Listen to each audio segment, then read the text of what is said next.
अस्सलाम वालेकुम। हेल्थ 21 के साथ मैं हूं मुनीबा गुल बाजवा और आप ये प्रोग्राम देख सकते हैं doctor Isa laboratories and diagnostic centre की जानिब से। आज का जो इशू हम डिस्कस करेंगे हेल्थ के हवाले से वो है कमर दर्द। और कमर दर्द देखा गया है कि पाकिस्तान में काफ़ी बढ़ता जा रहा है। इसी सिलसिले में मुझे ज्वाइन किया है डॉक्टर फैज़ान हसन ने। स्पोर्ट्स के फिजियोथेरेपिस्ट हैं, मैनेजर हैं फिजियोथेरेपी डिपार्टमेंट के जमाल नूर हॉस्पिटल के। उनको खुशामदीद कहते हैं। अस्सलाम वालेकुम। वालेकुम सलाम। डॉक्टर साहब, मुझे ये बताइएगा कि पाकिस्तान में इन दिनों कमर का दर्द आमतौर पे देखा गया है कि बहुत बढ़ता जा रहा है। इसकी क्या वजूहत है? सबसे पहले तो मैं शुक्रिया अदा करूंगा आपका और K21 न्यूज़ चैनल का कि इन्होंने मुझे यहाँ एक बहुत अहम मसले के लिए बात करने के लिए बुलाया है, और जो कि बहुत कॉमन होता जा रहा है, बहुत ज़्यादा बढ़ता जा रहा है पाकिस्तान में। तो आई होप कि आज का प्रोग्राम हमारे देखने वालों के लिए बहुत अच्छा फ़ायदेमंद साबित होगा।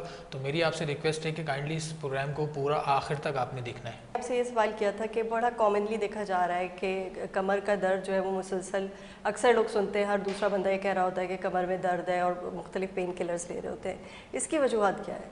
जी बिल्कुल, आपने सही कहा कि पाकिस्तान में जो कमर की तकलीफ़ है, इसको लो बैक पेन भी कहते हैं, वो दिन ब दिन बढ़ता जा रहा है और इसकी बहुत सारी वजूहत हैं। लेकिन उस पे जाने से पहले मैं सबसे पहले थोड़ा सा चाहता हूँ कि थोड़ी सी एनाटमी हमारी आवाम को पता चले कि इसकी क्या रीज़न्स हैं, क्या वजूहत हैं और किस तरह ये इनिशिएट होता है, ताकि थोड़ा सा अगर हम पीछे से हम इसको समझेंगे तो फिर आगे आपको समझने में आसानी होगी। तो फर्स्ट ऑफ ऑल सबसे पहले हम समझते हैं स्पाइन क्या है। स्पाइन जो मोहरे रीढ़ की हड्डी जिसे हम कहते हैं, वो अल्लाह ताला ने बड़ी ख़ास बहुत ही अहम एक बॉडी का हिस्सा है जिस पे पूरी बॉडी का इन्हिसार है। तो सबसे पहले शुरू होती है स्पाइन अपर बैक से, सर्वाइकल जिसे कहते हैं, फिर थोरेसिक आ जाता है, फिर लंबर आ जाता है, फिर सैक्रम आ जाता है। तो ये टोटल 32 वर्टिब्राज हैं। 32 इसके जो वो हैं, इसके वर्टिब्रा हैं, मोहरे जिसे कहते हैं। तो ये इस पर बेस्ड है और अल्लाह ताला ने इसको एक ख़ास स्ट्रक्चर दिया है। अगर उस स्ट्रक्चर से ये किसी वजह से डिस्टर्ब होती है तो वो फिर कमर की तकलीफ़ का बाइस बनती है। अब है तो ये बहुत बड़ा टॉपिक, लेकिन मैं आपको बस एक समझाने के लिए आपको एक आइडिया दे देता हूँ कि अगर बिलफर्ज कमर में अगर तकलीफ़ होती है तो उसके बहुत से रीज़न्स हैं। बैक पेन है, मस्कुलर है, इसके अलावा न्यूरोलॉजिकल मसाइल आ जाते हैं। इस तरह बहुत सारी चीज़ें हैं जो कि डिपेंड करती हैं स्पाइन पे। तो अब मैं आता हूँ सवाल की तरफ कि ये, और आप सही कह रही हैं कि पाकिस्तान में जो है ये मसला बहुत बढ़ता जा रहा है। हत्ता के पहले तो ये होता था कि हमारे पास एक जो एज रिलेटेड जो एजड पेशेंट्स हैं वो आते थे, लेकिन अब हमारे पास यंगर एज भी आ रही है। जैसे मैं स्पोर्ट्स फिजियोथेरेपिस्ट हूँ, स्पोर्ट्स के मैं इवेंट्स देखता हूँ, उनको मैनेज करता हूँ, उनकी एज अ डॉक्टर टीम में जाता हूँ, तो मैंने देखा है कि यंगर एज और ज़्यादा एज और मिडिल एज, अब कोई ऐसा नहीं है कि किसी ख़ास एज में या किसी ख़ास एक ग्रुप में ये हो रहा है। अब किसी वक्त और किसी एज में भी ये प्रॉब्लम हो सकती है। ठीक है। हाँ। अच्छा डॉक्टर साहब, मुझे ये भी बताइएगा, जैसे आपने बताया कि किसी भी एज में ये प्रॉब्लम हो सकती है। आजकल की जो जेनजी है जिसके बारे में बात करें, जो टीनेजर्स हैं या अर्ली 20s में, देखा गया है कि वो हर वक्त मोबाइल पे या टैब पे लगे रहते हैं और मुसलसल एक ही जगह बैठते हैं, कई कई घंटे तक बैठे रहते हैं। ये कितना जो है बड़ा फैक्टर है कमर दर्द के लिए? जी बिल्कुल, ये बिल्कुल देखा गया है। आजकल इस पर रिसर्च भी चल रही है और इसके अलावा ये बहुत कॉमन ये प्रॉब्लम आती जा रही है, क्योंकि देखें टाइम के साथ साथ चीज़ें चेंज हो रही हैं। पहले ये होता था कि हमारी जो लाइफ स्टाइल है वो हम सारी चीज़ें खुद करते थे। हर चीज़ आना जाना, काम करना, बाहर से कोई सामान लाना, ये हर चीज़ पहले हम खुद करते थे। लेकिन अब टाइम के साथ साथ चीज़ें चेंज हो रही हैं। अब मिसाल के तौर पे मोबाइल का इस्तेमाल आजकल बहुत ज़्यादा बढ़ गया है। अब हर चीज़ मोबाइल से हम ऑपरेट करते हैं। किसी को डॉक्यूमेंट्स बनाना है, किसी को होमवर्क करना है, या किसी को कोई इस पर ज़रूरी काम करना है, तो मोबाइल का इस्तेमाल तो बहुत ज़्यादा बढ़ गया है। लेकिन मोबाइल के इस्तेमाल में अगर हम कुछ चेंजेस लाएं अपने पोस्चर को बेहतर करने के लिए, तो हम बहुत सी बीमारियों से हमारा छुटकारा हमें मिल सकता है। अब मिसाल के तौर पे अगर हम मोबाइल यूज़ कर रहे हैं, बहुत ज़्यादा हम अगर सिटिंग पोस्चर में है, बहुत ज़्यादा हमने फॉरवर्ड फ्लेक्स किया हुआ है नेक को, तो यकीनन अब जाहिर सी बात है स्पाइन आगे की तरफ जाएगी। तो मसल्स को कंपनसेट करने के लिए उसको जो है वो रोकेंगे आगे की तरफ जाने के लिए। इसी में फिर हमारे मसल्स स्पैज़म आ जाते हैं, मसल्स टाइटनेस शुरू हो जाती है। फिर वो मोबिलिटी रुकना शुरू हो जाती है, फिर पेन उसका जो है ना वो बढ़ना शुरू हो जाता है। तो मैं अगर हमारे पास अक्सर हमारे पास आते हैं टीनेजर्स जो कि जिनके साथ ये प्रॉब्लम्स होती है। अब तो पहले तो ये होता था कि चले नेक में पेन है, मूवमेंट रिस्ट्रिक्ट है, अब वो पेन के साथ साथ वो नीचे ट्रैवल भी कर रहा है। अब आजकल ये भी हमारे पास केसेस आ रहे हैं। तो मैं उनको ट्रीटमेंट के बाद यही कहता हूँ कि देखें, आप जो काम कर रहे हैं वो ज़रूरी है, ठीक है, आप जो भी काम कर रहे हैं, लेकिन आप अपनी लाइफस्टाइल को बेहतर करें। आप जो काम कर रहे हैं उसमें आप थोड़ी सी चेंजेस लेकर आ जाएं। आप उसको थोड़ा सा अर्गोनॉमिकली इसको हम देखें तो हम थोड़ा सा उसको मोबाइल को फ्रंट पे रख लें, किसी चीज़ पे आगे रख लें और अपनी नेक को हम स्ट्रेट रखें, अपनी बैक को स्ट्रेट रखें, तो हम बहुत सी बीमारियों से और बहुत सी तकलीफ से हम बच सकते हैं। ठीक है डॉक्टर साहब, मुझे ये भी बताइएगा कि कमर दर्द को में जो इजाफा होता है वो किन वजूहात की बिना पर होता है? रोज़मर्रा ज़िंदगी में ऐसे कौन से काम हैं जो हम करते हैं जिसकी वजह से कमर दर्द बढ़ जाता है? जी जी, इसके लिए हमें थोड़ा सा जाना पड़ेगा पीछे की तरफ। जैसे मैंने जिक्र किया था कि सबसे पहले पाकिस्तान में या ओवरऑल वर्ल्ड में जो कि जॉब से रिलेटेड बहुत से ऐसे प्रोफेशन हैं जहाँ पे उन्हें उन प्रोफेशन में रहते हुए जो है बहुत सी चीज़ें करनी होती हैं। मिसाल के तौर पे अगर हम बैंकर्स को ले लें, अब उन्होंने कैशियर है मिसाल के तौर पे, अगर वो सीट पे अगर वो बैठा हुआ है तो यकीनन उसको 2-3 घंटे 4 घंटे मुसलसल बैठना है। लोग आएंगे, अगर वो अपनी जगह से जाएगा तो ज़ाहिर सी बात एक प्रॉब्लम क्रिएट होती है। इसी तरह ऑफिस वर्क है, आईटी के वर्क जो आईटी का काम करते हैं, ऑफिस में काम करते हैं उनको। इसके अलावा हम अगर लेबर तबका ले लें जो इतना ज़्यादा वज़न उठाता है, तो ये सारे जो चीज़ें हैं ये इनमें ये सब चीज़ें पाई गई हैं। अच्छा डॉक्टर साहब, ये बताइएगा, जैसे आपने बताया कि मखसूस लोग जो एक मखसूस पोजीशन में बैठे हुए होते हैं, और ऑफिस वर्क की बात करें, डेस्क जॉब की बात करें, काफ़ी घंटे उनको वहाँ बैठना पड़ता है। ये अवामिल भी शामिल हैं। इसके अलावा जो है वो ऑफिस आवर्स वैसे तो 8 आवर्स होते हैं लेकिन 10-12 आवर्स भी हो जाते हैं। तो लोगों की ज़िंदगी में इतना ज़्यादा बैठना ये कितना नुकसानदेह है? जी, ये बिल्कुल इस तरह के केसेस हमारे पास आते हैं कि जिनकी प्रोलॉन्ग सिटिंग होती है, तो उनको हम यही मशवरा देते हैं कि देखें, अगर आपने मिसाल के तौर पे अगर 1.5 से 2 घंटे आपने बैठना है तो आप उसमें थोड़ा सा ब्रेक ले लें। आप अपनी पोजीशन को, अगर आप सिटिंग में बैठे हुए हैं तो आप स्टैंडिंग कर लें, आप अगर स्टैंडिंग है तो आप बैठ जाएं। थोड़ा सा अगर आपको टाइम है तो आप थोड़ा सा वॉक कर लें, तो अपनी पोजीशन को ऑल्टर करें। अगर एक ही पोजीशन में आप मुसलसल बैठे रहेंगे तो ये आपकी स्पाइन के लिए बहुत ख़तरनाक साबित हो सकता है और इससे बहुत सारे मसाइल आपकी सेहत के लिए हो सकते हैं। तो हम उनको यही कहते हैं कि अपनी लाइफ स्टाइल को आप चेंज करें, अपनी रूटीन में थोड़ी सी ऑल्ट्रेशन करें ताकि आप इन मुश्किलात से बच सकें।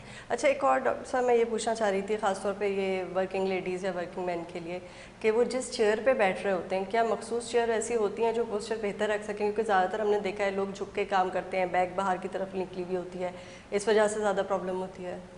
जी बिल्कुल, ये बिल्कुल देखा गया है कि अगर आपकी चेयर ठीक नहीं है, आपका पोस्चर ठीक नहीं है, तो बेसिकली ये एर्गोनॉमिक्स में आती है सारी चीज़ें। तो आजकल तो खैर बहुत मॉडिफाइबल, बहुत ज़बरदस्त चेयर्स हैं मार्केट में अवेलेबल हैं जिनको आप लेकर इन मुश्किल से छुटकारा पा सकते हैं। लेकिन ये है कि अगर नहीं आप ले सकते, ज़ाहिर सी बात है कॉस्टली है वो और प्रॉब्लम्स हैं, तो आप एटलीस्ट आप या तो कोई कुशन रख लें जहाँ आप बैठे हुए हैं, आपको लगता है कि भाई आपने बहुत देर बैठना है और आपका पोस्चर ख़राब हो सकता है, तो आप कुशन का इस्तेमाल कर लें। आप बैक केयर आता है वो डिफरेंट कंपनीज़ का, आप उसको लेके आप उसको यूज़ कर सकते हैं।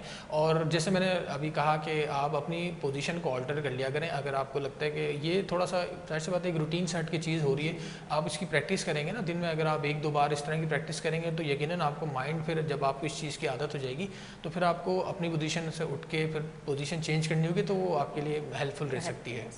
अच्छा, ये भी बताइएगा, वो ख़वातीन जिनका सी सेक्शन ऑपरेशन हुआ होता है और वो अक्सर कमर दर्द की शिकायत करती हैं और मुसलसल करती हैं कि कमर दर्द सही नहीं होता। जी, अच्छा देखें, ये बहुत कॉमन मसला है और ये बहुत अच्छा क्वेश्चन है आपका। इसमें ये है कि देखें, सी सेक्शन में जो अक्सर जो स्पाइनल जो इंजेक्शन दिया जाता है ना, एक मिथ है कि भाई उसकी वजह से ये प्रॉब्लम होती है, उसकी वजह से सारी ज़िंदगी लो बैक पेन के शिकार रहती हैं ख़वातीन। तो ऐसा नहीं है, अमूमन उस इंजेक्शन से नहीं होता। अमूमन जब वो इंजेक्शन लगाते हैं, ऑपरेट हो जाता है सारी चीज़ें, तो उनको पेशेंट को शिफ्ट करना होता है नॉर्मल से स्ट्रेचर पे, तो वहाँ कुछ मिस हैंडलिंग ऐसी हो जाती है। क्योंकि ज़ाहिर सी बात है एक मरीज़ का बॉडी सुन है, अगर वो उसको गलत पोस्चर में वहाँ इसको शिफ्ट करेंगे, और ऐसा होता है कि अमूमन गलत पोजीशन में उसको शिफ्ट कर दिया तो यकीनन उसके कोई ना कोई मसल इंजरी हो जाती है, सॉफ्ट टिश्यू इंजरी हो जाती है, मसल डिस्क जो है वो उसकी डिस्टर्ब हो सकती है। इसकी वजह से ये अक्सर इन ख़वातीन में ये प्रॉब्लम देखी गई हैं। तो इसका यही है कि सबसे पहले तो जो भी सी सेक्शन करते हैं उनके लिए ख़ास तौर पे मेरी रिकमेंडेशन होती है कि आप जो है वो अपने जो कोर मसल्स होते हैं उनको स्ट्रेंथ करें। आप स्ट्रेचिंग्स अपनी ज़िंदगी में, रोज़मर्रा की ज़िंदगी में उसको ज़रूर करें। आप योगा कर सकते हैं, डिफरेंट पोस्चर्स आते हैं, आप उसका वो आप इख्तियार कर सकती हैं। इसके अलावा जो कोर मसल के अलावा पेल्विक फ्लोर मसल्स के कुछ मसल्स होते हैं, उनकी आप पेल्विक फ्लोर मसल एक्सरसाइजेज आप कर सकते हैं। तो उससे ये होता है कि एटलीस्ट अगर बिलफर्ज को अगर कोई इंजरी हुई हो उस वक्त तो फिर आपको उससे निजात मिल सकती है और आपको कमर की तकलीफ़ कम से कम होगी। ठीक है। अच्छा, कोई जेंडर बेस्ड इस तरह का लिंक है कि अर्ली एज में या एल्डरली एज में जो है कमर दर्द ज़्यादा हो जाए?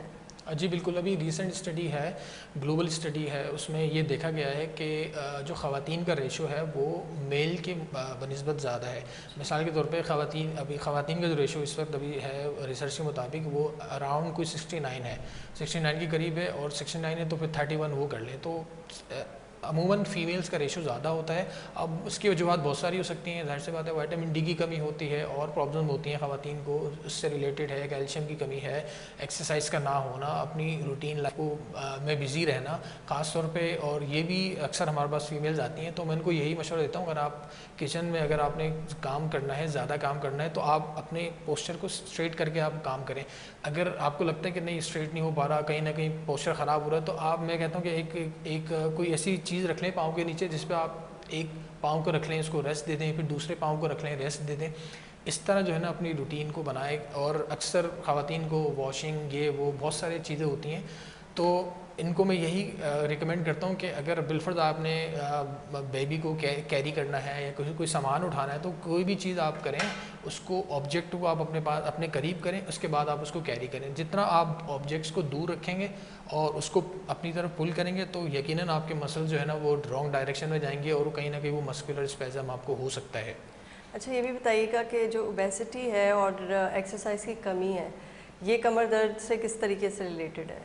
जी देखें, one of the main reason obesity है पाकिस्तान में और ये बढ़ती जा रही है टाइम के साथ साथ। इसमें मज़ीद कमी के बजाय इसमें ये रेशो बढ़ता जा रहा है।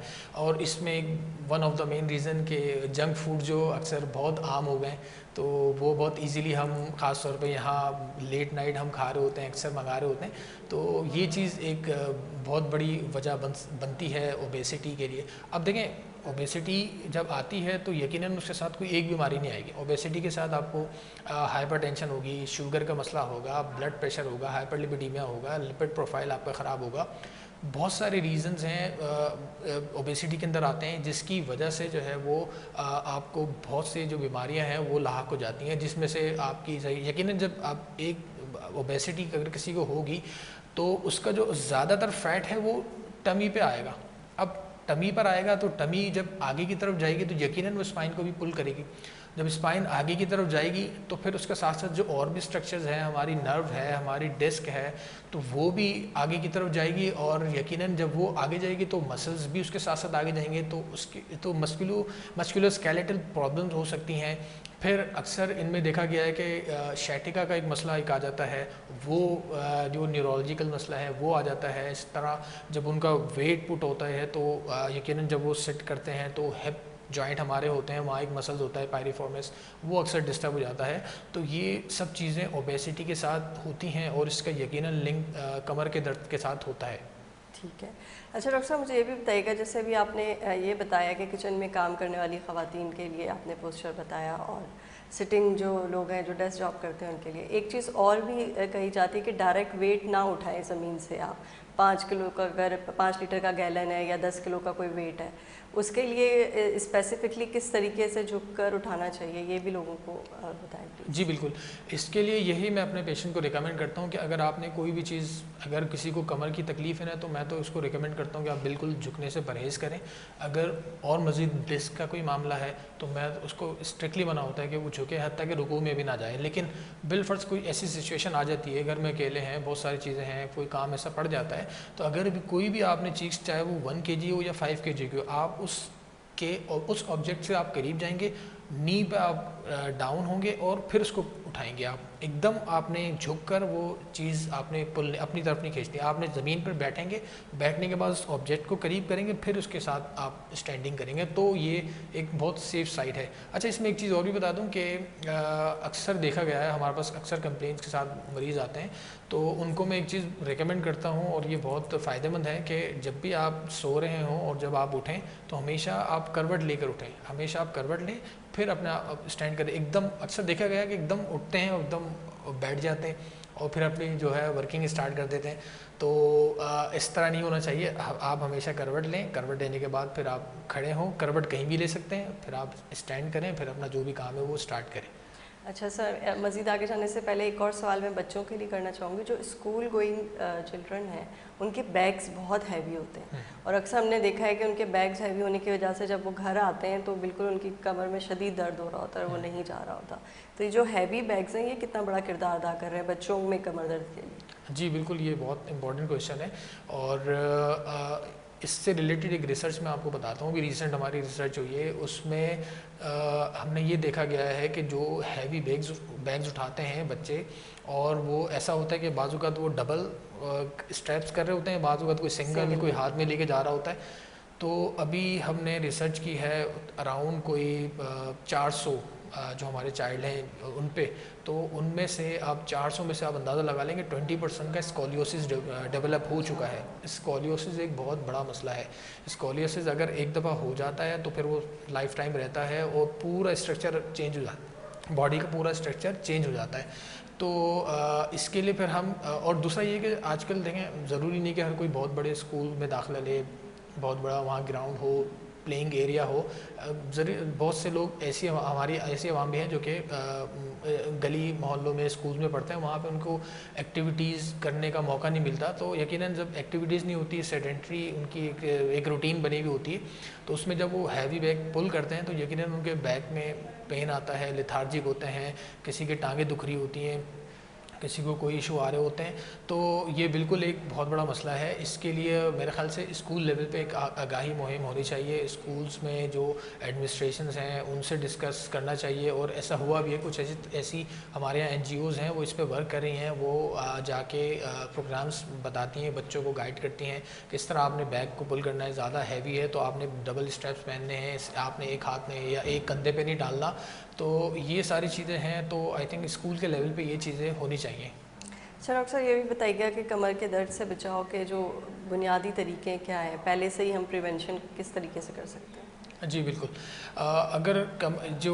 बहुत अच्छा क्वेश्चन है कि किस तरह हम इससे बच सकते हैं। तो सबसे पहले तो ये है कि हमने लाइफस्टाइल चेंज करनी होगी। लाइफस्टाइल में हमने एटलीस्ट कम, एक WHO की रिकमेंडेशन है, अगर आप रोज़ एक्सरसाइज करें वेल एंड गुड है। आप रोज़ नहीं कर सकते, आप वीक में एक दफ़ा कर लें। अगर आप वीक में नहीं कर सकते, आप 3 वीक्स में एक दफ़ा कर लें। वो भी नहीं कर सकते तो महीने में एक दफ़ा एक्सरसाइज ज़रूर करें, बहुत ज़रूरी है। तो मैं हमेशा ये रिकमेंड करता हूँ अपने पेशेंट्स को कि एटलीस्ट सबसे आसान जो है ना प्रिवेंशन, वो है वॉकिंग। अगर आप वॉक अपनी ज़िंदगी में शुरू करेंगे, एटलीस्ट 30 मिनट्स वॉक करेंगे, तो उससे आप बहुत से मुश्किलात से आप बच सकते हैं। इसके अलावा प्रिवेंशन में ये है कि आप पोस्चर ठीक रखें, कोशिश करें जितना हो सकता है कि आप अपनी स्पाइन को स्ट्रेट करके बैठें। स्पाइन स्ट्रेट होगी तो आप यकीनन गलत पोस्चर में नहीं जाएंगे, कोई मसल मिसयूज़ नहीं होगा, तो कोई प्रॉब्लम नहीं आएगी। इसके अलावा एशिया में जो है एक ये भी बड़ा मसला देखा गया है कि हमारे यहाँ विटामिन D की कमी बहुत देखी गई है। अमूमन अगर 10 में से अगर 5 लोगों का हम अगर विटामिन D लेवल चेक कराएं तो यकीनन 5 लोगों का कम आएगा, 5 लोगों का फिर भी ठीक आएगा। विटामिन D लेवल अपना बेहतर करें, चाहे वो ग़िज़ा की सूरत में करें, चाहे वो मेडिसिन की सूरत में करें डॉक्टर्स को दिखा के, चाहे वो आप सनलाइट की सूरत में करें, लेकिन ये आपने विटामिन D लेवल का ख्याल ज़रूर रखें, कैल्शियम का ख्याल रखें। एक चीज़ आजकल बहुत ज़्यादा है कि मैग्नीशियम भी देखा गया है कि मसल्स में जो है वो फटीग होने से, मसल्स को ख़राब होने से रोकता है, तो मैग्नीशियम का इस्तेमाल भी करें। तो ये सारे टेस्ट मौजूद हैं, आप जाके मेरी तो ये रिकमेंडेशन होती है कि हर 6 मंथ या हर 3 मंथ बाद अपने कंप्लीट टेस्ट करा लेने चाहिए। अगर जिसमें जो भी आपकी कमी हो वो डॉक्टर को दिखा के और फिर उसके हिसाब से प्रिस्क्रिप्शन लेके उसका इस्तेमाल ज़रूर करें। डॉक्टर साहब, ये भी बताइएगा कि किस तरीके से जो है वो कमर दर्द की शिकायत के लोग जो हैं वो डॉक्टर के पास पहले जाएं और किस तरह से फिजियोथेरेपिस्ट के पास जाएं, और अगर आपसे कांटेक्ट करना हो तो क्या प्रोसीजर होगा? जी, इसके लिए देखें ये है कि हम वर्स्ट कंडीशन की बात कर लेते हैं। अगर आपको कमर का दर्द है, कमर की तकलीफ़ है, अगर वो 2 से 3 हफ्ते ज़्यादा आपको लगता है कि रह चुकी है और वो मज़ीद बढ़ती जा रही है और आपकी लेग्स को प्रॉब्लम आ रही है, लेग्स आपकी सुन होना शुरू हो गई हैं, तो ये रेड फ्लैग है। आपको फ़ौरन न्यूरोलॉजिस्ट के पास जाना चाहिए। न्यूरोलॉजिस्ट फिर आपको रिकमेंड करेगा। लेकिन अगर आपको लगता है कि नहीं ये वाली कंडीशन नहीं आई है, हाँ सिर्फ दर्द है, स्पैज़म है, टाइटनेस है और वो रहती है, तो बिल्कुल आप फिज़िकल थेरेपिस्ट के पास जाएं। फिजियोथेरेपिस्ट जो है वो आपको डायग्नोस करेंगे, आपको असिस्ट करेंगे और आपको ट्रीटमेंट करेंगे और आपको होम प्लान्स वगैरह सारी चीज़ें बताएंगे। अगर मुझसे कांटेक्ट करना है तो मैं जमाल नूर हॉस्पिटल में होता हूँ। मेरी टाइमिंग 12 से लेके 4 बजे तक है, तो अगर कोई आना चाहे तो बिल्कुल कांटेक्ट कर सकता है। बहुत शुक्रिया डॉक्टर फैज़ान हसन हमारे साथ आज मौजूद थे और उन्होंने बड़ी डिटेल में बताया कि कमर दर्द किन वजूहात की बिना पर होता है, इस तरह प्रिवेंशन आप उससे किस तरीके से कर सकते हैं और उसका इलाज किस तरीके से करते हैं। इसी के साथ Health 21 से मुनीबा गुल को दीजिएगा इजाज़त। अल्लाह हाफ़िज़।